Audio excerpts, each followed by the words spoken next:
Good evening. I think there's two issues here you got to consider, and that is the impact of this on kids in yeshivas that are not receiving the appropriate education, and also how it's affecting the public schools.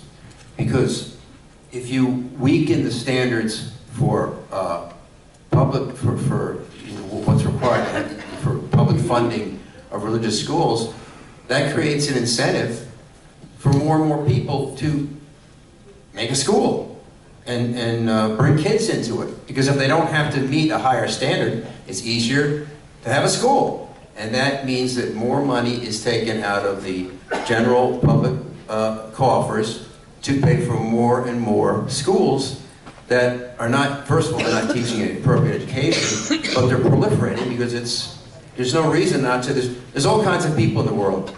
Some of them are well-intentioned, some are unscrupulous. If you weaken the standards for what it takes to run a school, you're going to get more and more unscrupulous people entering that arena, and you're just going to suck more and more money away from the public schools.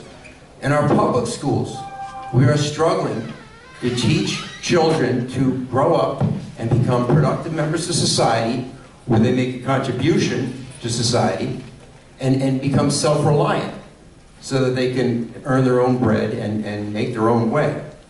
Whereas I feel that in some of these schools that they don't have to teach the secular studies and ensure that their students are going to be some self-reliant. You know, you're basically taking money away from the public schools and diverting it to other schools that are trying to do the exact opposite of creating contributing members of society. And that's insane, because over time, that cannot be sustained. Because you just have more and more money taken away from the public schools, the quality of public schools goes down, you have more religious schools not teaching the curriculum. Time is up, sir. Where is that going to lead us? And I want to make one final comment. I don't think you have the right to assert your personal idea of what a public hearing is. That's what people get mad about. When people say, you know what, we're going to change the rules, we're going to do it the way I want to do it, not the way a democracy is supposed to work. You should not impose your own idea of what a public hearing is on everybody else.